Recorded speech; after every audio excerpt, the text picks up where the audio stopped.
Hey, what's up, Light Brad. Church? What? I said, hey, Brad. Hey, Josh. And hey, everybody. Thanks for tuning in to another episode of our podcast from the Upper Room. Hey, everybody. Hey. Really glad to have you guys watching. So glad. Thanks for that. Today, if you haven't noticed already, we've got Josh, the Bearded Bishop, joining us today. Hey, everybody. Always fun to have him on. So Me, Brad, expert on everything according to him. And then we got Steven behind the scenes once again because his mic was off last week, so we're just keeping him back there. It's like, no more. If he can't operate a microphone, he doesn't get to be on the podcast. We don't want him on. They hired me this time. We'll have him on again one day. I just want to say thank you for having me on today, Brad. Thank you so much. Thanks for being here. Seriously. I mean, you didn't have much of a choice because we film it here and you work here. And no one else was here. And no one else was here. And y'all fired him. But always fun to be a guest here. yeah. Man, I tell you, so this last week's message was on freedom from addiction. Yep. Addiction. And that was a really good message. And I think a lot of people probably took a lot away from that because there's more than just drugs and alcohol that people can be addicted to. That's the first things that come to your mind whenever you think of addiction.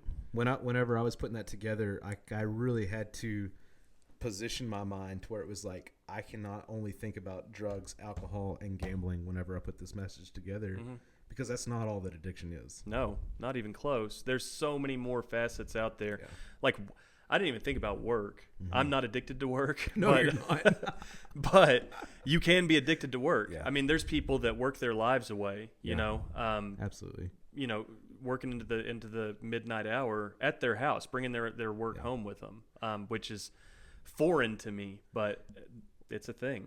And work is the same way with even, most people who are just say alcoholics that they don't wake up and just go every single day like, oh, today I'm going to be an alcoholic. It's not that they like it.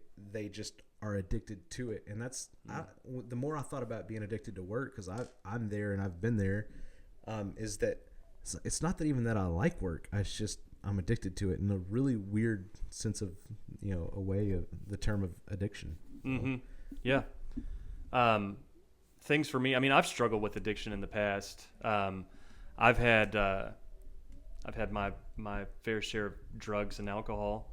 But the cool thing is that you can get freedom from those things. Absolutely. So there's always a redemptive, story to the message that's brought. Like, it's not just doom and gloom. It might start out that way where you feel like, oh man, I am a piece of crap. Josh just told me so. And then by the end of it, you're like, I don't have to be though. I really don't. I didn't mention this on Sunday, but like one of the main passages of scripture that talks about being free from addiction is Jesus would, like, when he would speak and he'd pick up the scroll of Isaiah, and one of the things that he says when he reads that, he says, "I've came to set the captives free." And like, that's addiction right there for sure. Yeah. And someone sent me that verse afterwards, and I was like, why didn't I think of this before? But that's the reason. This is when Jesus starts his ministry. He gives this sermon, if you will, and he says, "I've came to set the captives free." He's saying, man, I came to set people free from their addictions. And so, thank God for that. Yeah, for sure. That bringing us to point one that you made, number one in your sermon, was that nobody else is responsible for your addiction. You're responsible. Yeah. You alone. Yeah. And that's so true. I mean, just because everybody else in your friend group is doing it, doesn't mean that you have to do it. You can be different. You choose not to be. You kind of choose to fall in line with them. And that's something that I know I struggled with a lot in the past was, thinking that, well, I mean, I did that because everybody else did it. And I kind of pass blame off on other people for that. You do that with your workaholicism? I mean, I think I do it in a different name, especially, now being on staff at a church, whenever there's like those times of addiction to work, it's, well, God needs me to do this.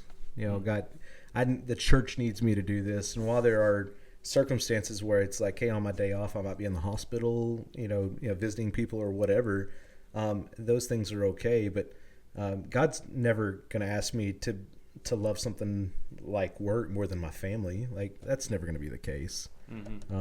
But I can push the blame off on, well, the church needs it. That's not true. My family needs me.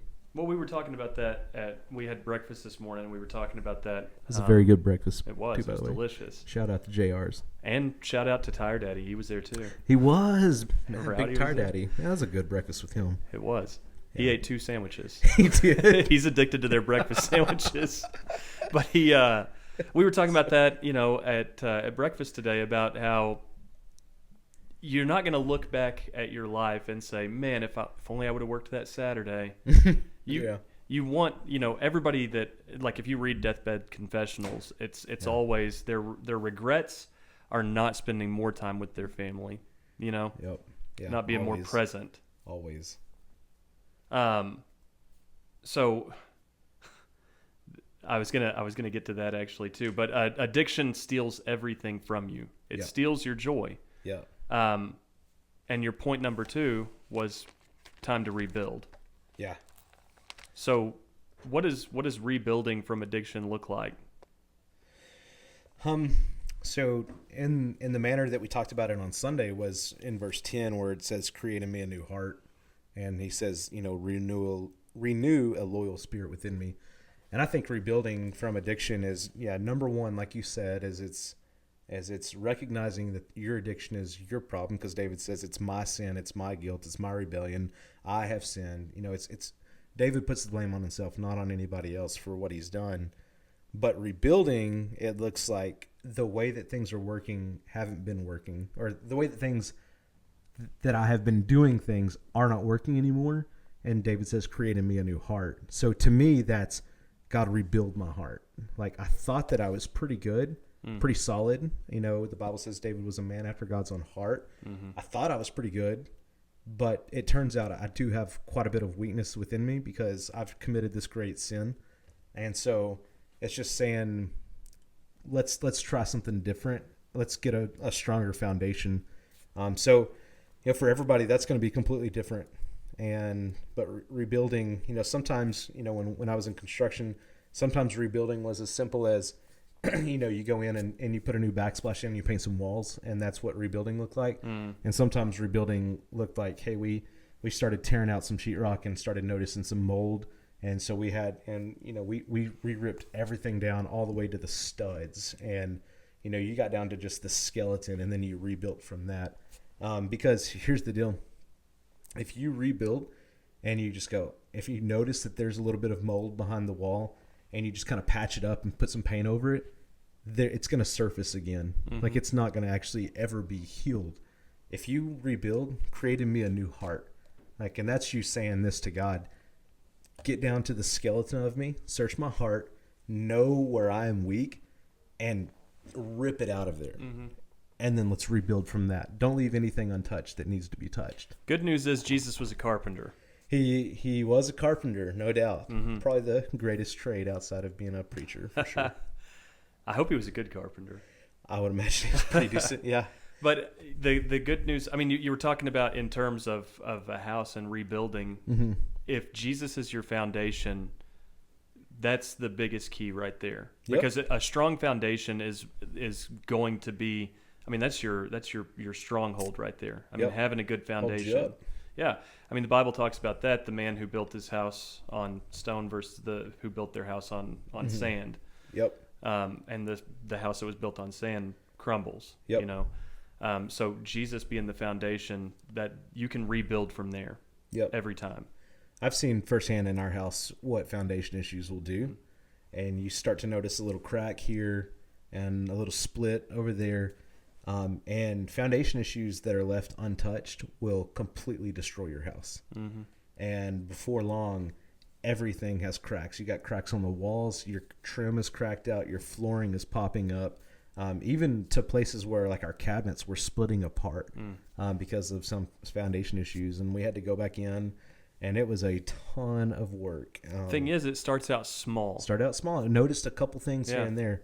By the end of it, it was like, this Holy thing crap. is going to destroy our house if we don't fix this real soon. Yeah. And the longer you wait, the more expensive it gets. It gets really expensive. Would not recommend that. I was going to bring up too. You had 2 points in Mm-hmm. your message. I wanted to add a third point too. So did I, actually. Which is time to reach out. You've got Yeah. yeah. Point number 3: own your addictions, and yeah, go ahead. Yeah, go ahead. No, go ahead. That was mine. Was addiction isn't over after you rebuild, because the verses after that, Right. verses like 12 Restore through to 15. me your salvation. Yeah. And then I'll teach your transgressors your ways. Like you Yep. want after just because you break free of something doesn't mean that your work's done. No, it's just getting started. Right. Really. It's time for you to now go out and reach out to the community, and tell people. The Bible talks about that in several instances. Now go take up your rug and go tell. It's in church we call it a testimony. Yeah. That's the church word for it, right? It's this is my testimony. Okay. Revelation chapter 12. I should have known that. It says, that we overcome by the blood of the Lamb and the word of their testimony. Mm-hmm. Testimony is a really cool word. It's the Greek word is martus, which is probably rings a bell. It's very similar to the word martyr. But you cannot be a martus and a martyr, because a martus is someone who gives evidence for. So they give evidence for, in this case, what Christ has done and what Christ is doing in their life. But the definition of it is that they're willing to go unto the point of death, giving evidence for. That's a martus. Martyr happens whenever you have gone to the point of death. You die for your evidence that you're giving. And so that's really important for us to understand, that we are called to give evidence for what Christ has done in our life. If Christ has rebuilt your life, you owe it to the people who are still struggling through. Their life is literally a living hell, and you have the answer for them. And so you owe it to them to show them what Christ has done in your life to save you from the same thing that they were in, that there is hope that comes from it. You owe it to them, and you owe it to God. Yeah. What he did for us was, that was not free. No. That was bought and paid for. Our freedom was bought and paid for. Yep. To me, I think that our testimony is kind of the thing that changes the climate for people that are struggling with addiction. Whenever, it's one thing to be going through addiction and to think that there's no hope, but when someone comes in and tells you, hey man, I was in that same situation, I was in that same place, and look at my life now. Dude, what might seem something so small to you could mean the world to somebody else. We were talking about that right before we started filming today, about whenever you were running your commercials on the ranch. And just the ripple effect that we have. You don't know how far your voice goes or how far your testimony can carry to reach the lost. You truly don't. So it's very important to get out there and, talk to people about it and tell people, this is how God changed my life. Here's the cool thing too, is that all of our testimonies are different. Like your testimony and mine could not be further from the same thing. They could be, probably. They probably could be, but yours was a testimony who very much was in a place of lostness and darkness, and it was just like, a lot of addiction on the surface that people could see. It would be like, man, I don't know if he'll ever recover from that. Mine was very religious. Mine was growing up, and, I had to get to the point where when I was 15 years old, where it was like, okay, I love God, but he loves me too. That's my testimony. It was like, oh, okay, cool. Like, and so they're very different, but the world needs your testimony in the same way that the world needs my testimony. Yeah. You know how many people are running around out there that think that they have a relationship with Christ because they grew up in church? And that couldn't be further from the truth. And because they're not that bad. Yeah, because they're not bad. They've lived a morally good life. Right? And I'm not saying that I'm better than them. I'm not saying that you're better than them. All I'm saying is that the Bible says that we have to confess Jesus Christ with our mouth and believe in our heart that God raised him from the dead. Mm-hmm. And there's people who've never done that, but they've lived a really good life. They need my testimony to understand, like, hey, there was a point where I understood this. the world absolutely needs your testimony as well. So, like, it's borderline rude. Not borderline. It is rude to hold our testimonies in. Mm-hmm. Yeah. And that's why we do our, like illumination nights. Whenever we what week is it that we do whenever we get together and it's just the potluck? Yeah, it's the first Wednesday. Is it the first week? Mm-hmm. I'm terrible at. Bethany tells me everything that I'm doing in my life. All right, so Nice. Tonight we have small groups. I think she's got a yeah. So like literally, that's where your testimony can come to shine. I mean, is in a small group because you get around people who come from all different backgrounds. So if you haven't joined a small group, join a small group. You're probably not going to get it in as good a one as mine, but or mine. but you will. You're going to find one, and you're going to be a light in there, and you're going to have a lot of people that are going to have your back too. Small group, probably single best thing that I've done, was joining a small group and getting plugged in that way, and just getting around people that care about you. They're very helpful. There's something about them that just kind of opens the doors for conversations to take place that never would have taken place before. Mm-hmm. So yeah, I would agree. Get a small group. So I don't have much else to touch on as far as the message goes. I did want to kind of go over like things that are coming up in the church here pretty soon. Yep. So probably like the two biggest things that we have coming up are our student camp, which is beach camp. And the last day to sign up for that is this Sunday. So they need to at least be signed up. They don't have to be paid up by Sunday, but they need to be signed up. And that's camp is in Galveston on the beach, June 26th through 29th. How many spots are still available? So there's as many spots as we take. Like, if a kid signs up before Sunday, we'll make sure that they have a spot. Okay. So we're not worried about spots, but we do have to shut it off at a date so that we can have time to get shirts and plan for transportation, all those things. So yeah, I mean, if you got a kid who is going into 6th grade all the way through just graduated high school, they can go. We've got 2 different cabins on the beach, one for the ladies, one for the men, and they'll have their own cabin. So that's the big one. Another one is going to be our student. They're not cabins. Yeah, they're way houses. nicer than cabins. Yeah, they're pretty sweet houses. Well, I've scoped them out. They're ones that I would put my family in, so I wouldn't worry about them. We have children's summer bash coming up, which is going to be for 6-year-old through just graduated 5th grade if they want to go. So that's in July. That's what I was thinking, July. Yeah, it's in July. I don't know the date off the top of my head. It's like $70. It's 3 days long, and it's going to be at Gateway, so it's going to be a phenomenal time for that. And then one other thing that we do have coming up is our Impact Missions. That's not us putting that on. That's an organization called Impact Missions coming into Jacksboro, and they're going to be doing about 40 to 50 projects around town. So we're still looking for some projects for that. So if anybody has any like yard cleaning they need or like minor construction, y'all can reach out to us at the church, and we'll get you on that list to have some work done for you. And they're rebuilding my transmission. Yeah, I don't know if they're doing mechanic work. I know that Steven's going to be playing on Sunday night when they're here, and so the band is going to be a part of that. So that's going to be pretty cool. We'll let them, on Sunday mornings, although people might think it's loud, we do keep them turned down a little bit up there, man. They'll be able to crank it up for those students, so that'll be super fun. Do you know, are you the one that's in charge of, I guess, getting everything lined up, like however many projects are going on?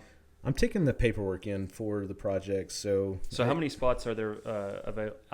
By the way, I have 3. I haven't turned them in yet, but I have 3. So take 3 off of that. But so the way that Impact works is that they take as many projects in as possible.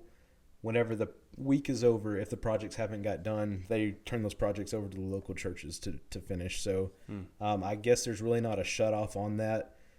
They've told us to shoot to get about 40 to 50 projects. I think that's what they typically knock out in a week's time. How many people are they bringing? 250 to 270 students. Wow. Yeah, they'll be staying up at the middle school. Wow. So they ought to be able to get a lot done. They focus mainly on like yard cleanup kind of stuff.